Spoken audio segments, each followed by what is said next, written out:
Les nouvelles technologies, Gabriel Chabani Lissassi en a fait presque toute sa vie. Après y avoir consacré un peu plus de 20 ans, Chabani Record, comme d'aucuns l'appellent, accorde un accueil tout particulier à l'avènement de la fibre optique en République démocratique du Congo. Pour lui, les avantages de cette technologie ne sont pas à démontrer. Nous qui sommes dans le domaine de la nouvelle technologie, on attendait en fait l'arrivée de la fibre optique comme c'est pratiquement comme les chrétiens attendent l'arrivée de Jésus. Pourquoi? Parce que ça allait résoudre beaucoup de problèmes au niveau de la bande passante. En réalité, c'est au niveau de la vitesse en fait. C'est pour parler en termes terre à terre, c'est la vitesse. Ça veut dire que vous avez une grande route, c'est comme vous avez le tuyau de la régie des eaux. Hein, quand vous avez plus grande, il y a l'eau qui coule plus facilement que quand c'est petit. Donc c'est la route qu'on a aujourd'hui. Le problème qu'on a aujourd'hui, c'est que l'Internet sur le cellulaire coûte plus cher. Hein, parce que les opérateurs achètent aussi cher. Pourquoi? Parce que le Congo, la connectivité que nous avons vient du ciel, vient par des satellites. Donc quand on achète la bande passante par satellite, ça coûte plus cher. Mais maintenant, nous avons la fibre optique. La bande passante est là. L'opérateur n'achètera plus à 50 000 $, il va acheter peut-être à 3 000 $. Icto facto, la personne qui utilise l'Internet avec son GSM ne paiera plus 100 $, 50 $, paiera peut-être 10 $ le mois. Si vous regardez Canal Sat, vous voyez les spots à la télé, toutes les compagnies étrangères, 19 € le mois, vous avez la télé, radio, Internet, tout ce que vous voulez. Je vais vous donner un exemple. Moi, j'ai une radio ici. Cette radio capte 30 000 radios. Donc, je capte 30 000 radios en numérique. C'est impossible. Parce qu'ils n'ont pas de fréquence ici, ils n'ont pas d'émetteurs, ils n'ont rien. Mais c'est parce que ces radios passent par Internet. Or, toutes ces radios n'émettent pas ici, n'ont pas de fréquence ici. Donc, aujourd'hui, avec la haut débit, oubliez les fréquences.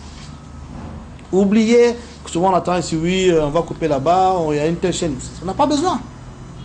Parce que moi, je capte déjà 30 000 radios et je capte 10 000 télévisions. Mais au-delà de tout engouement, la fibre optique emmène avec elle un certain nombre d'exigences auxquelles il faudra se conformer. Qu'est-ce que ça va apporter aux Congolais? C'est vrai que ça apportera aux Congolais de la vitesse. Mais personnellement, je crains qu'il y aura quand même des problèmes. Pourquoi? Parce que avoir la fibre optique ou avoir la connectivité au niveau des mandats, c'est bien. Mais il faudra aussi que cette connectivité arrive à Massina. Il faudra aussi que ça arrive à Bafouassende. Il faudra aussi que ça arrive au Maniema. C'est que l'opérateur national au CPT, qui je suppose va gérer ces réseaux, en fait, n'a même pas de réseau. Qui a aujourd'hui un téléphone de l'OCPT? Ou SCPT, c'est quoi ça s'appelle SCPT? Qui a ça aujourd'hui? Téléphone ou vidéoconférence ou Internet ou quoi? Non, il n'y en a pas. Je pense qu'il faudra que les autorités puissent mettre des opérateurs privés et publics ensemble, des gens qui sont des experts dans la matière, pour qu'ils réfléchissent maintenant aujourd'hui, parce qu'il y a eu un investissement de l'État, des millions de dollars qu'on a mis en place pour mettre cet outil à la disposition du peuple congolais.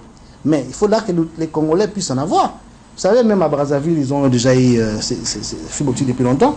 Mais est-ce qu'ils l'utilisent encore aujourd'hui? Pas encore. Parce qu'il y a un problème des réseaux qu'il faut résoudre.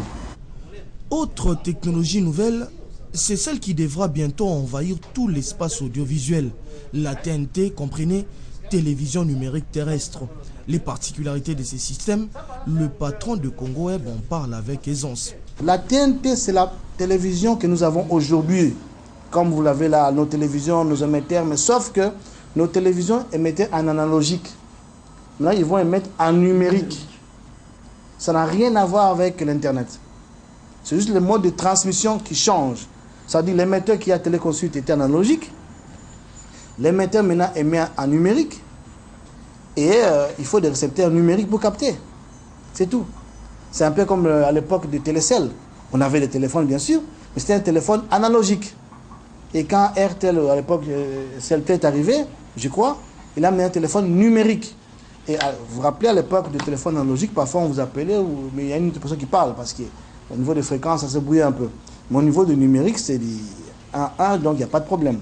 C'est la même chose avec la TNT. Sauf qu'il y a un problème, les Congolais n'ont pas de décodeur TNT. Et le gouvernement avait promis, je crois, injecter un peu de moyens pour qu'on stimule les ventes de décodeurs TNT ici au pays. Et je crois qu'ils vont vendre les décodeurs à moins de $40 et l'abonnement à $5. Donc je pense que la TNT sera quelque chose de réel. Ça c'est sûr. Mais au niveau de la fibre optique, il faudra qu'on réfléchisse autrement, qu'on réfléchisse ensemble pour voir comment on peut partager la connectivité avec les autres. Sinon c'est quasiment impossible.